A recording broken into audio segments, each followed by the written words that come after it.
শরৎ তোমার অরুণ আলোর অঞ্জলি, ছড়িয়ে গেল ছাপিয়ে মোহন অঙ্গুলি।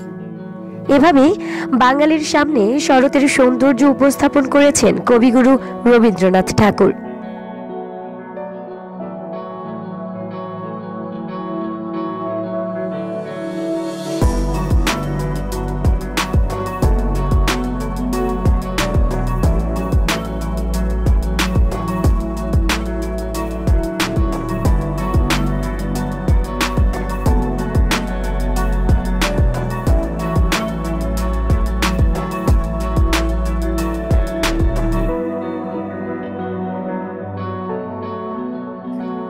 কাশফুল, পরিষ্কার নীল আকাশ, কিছু খণ্ড খণ্ড সাদা মেঘের উড়ে বেড়ানো, আর সবুজ সতেজ মাঠ, শব্দগুলো শুনলেই কেমন জানি মনটা হয়ে আসে ঋতুর রানী শরৎ বলতে কথা।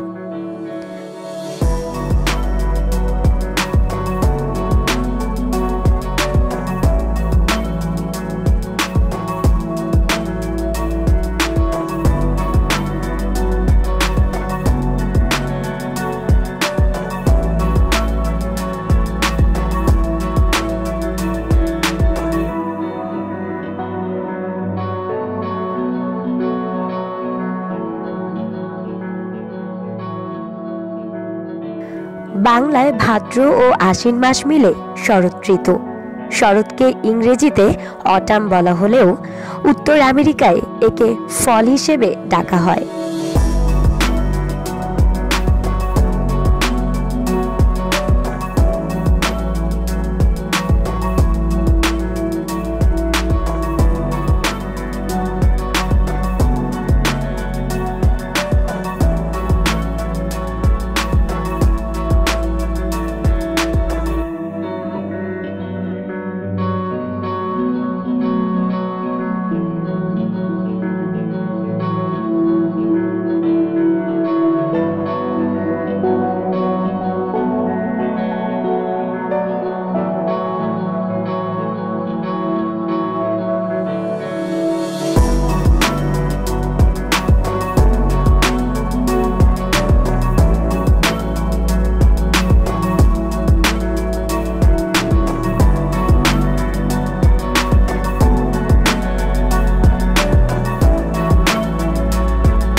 পৃথিবীর 4টি প্রধান ঋতুর একটি হচ্ছে শরৎকাল।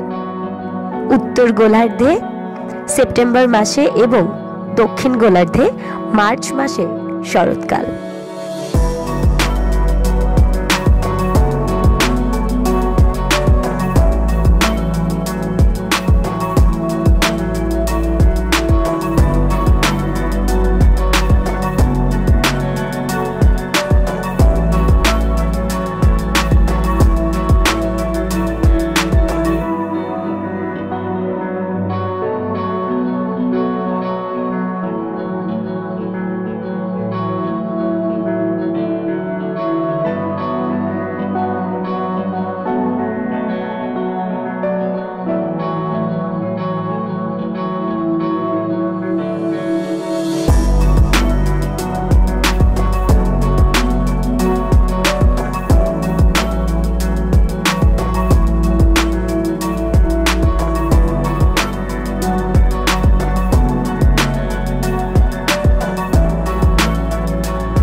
শরতে পানির কিছুটা টান বলে মাছ ধরার ধুম পড়ে নদীতে।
শরৎ মানেই নদীর তীরে কাশফুল, শরৎ মানেই গাছে গাছে হাসনা হেনা আর বিলে শাপলার সমারোহ।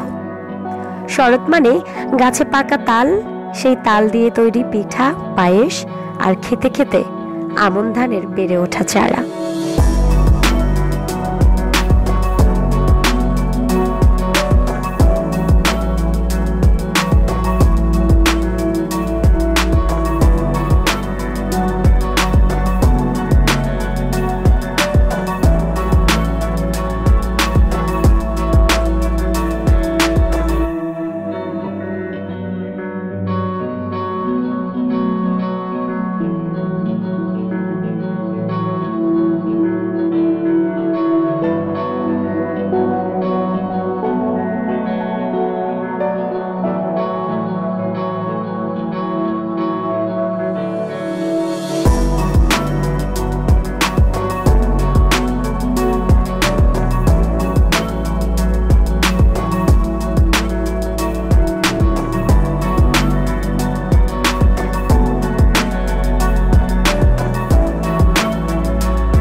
শরৎ তোমার অরুণ আলোর অঞ্জলি, ছড়িয়ে গেল ছাপিয়ে মোহন অঙ্গলি।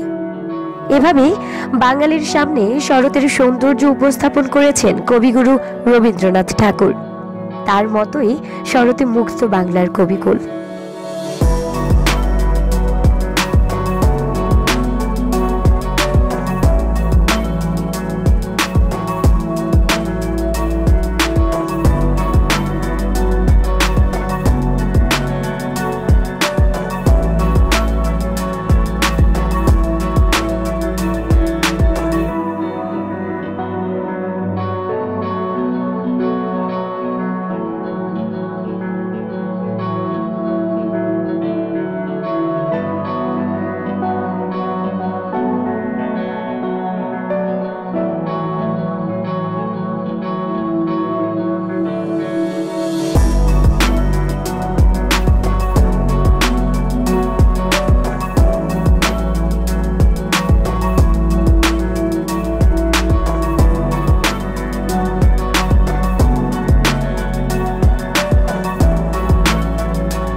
রবীন্দ্রনাথই তার গান কবিতার মাধ্যমে সবাইকে শরৎকাল উপভোগ করতে শিখিয়েছেন।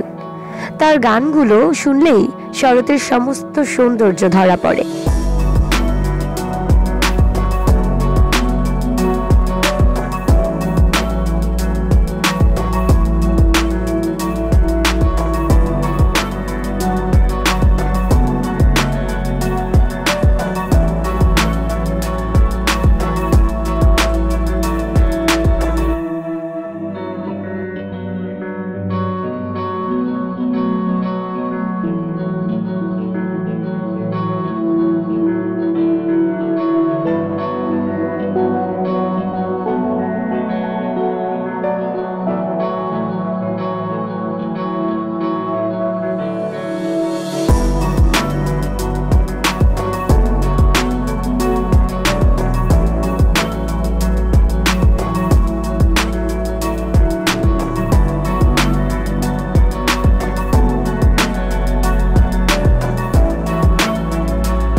শরতের উপভোগ করতে চাইলে আপনাকে আসতে হবে নদীতে। নদীর তীরে কাশফুল, সবুজ মাঠ, আমন ধান, দূর থেকে ভেসে আসা তালের পিঠার গন্ধ, সাথে নদীর বুকে বিশাল আকাশে সাদা মেঘের ভেলা আপনাকে তো বিমোহিত করবেই।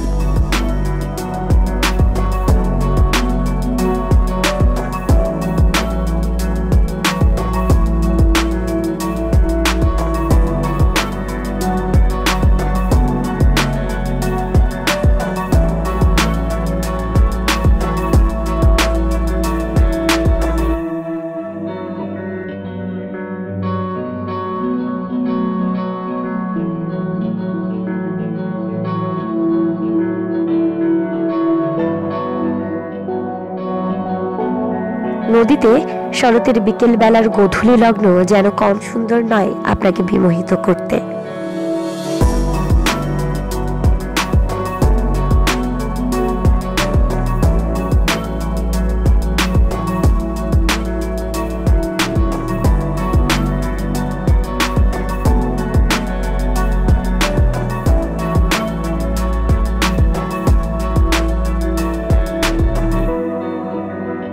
নদীর তীরে কাশফুল, নীল আকাশে সাদা মেঘের উড়ে বেড়ানো।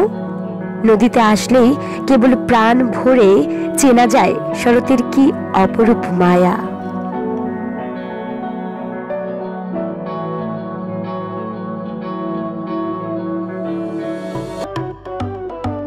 Tourist, I subscribe. Join with us.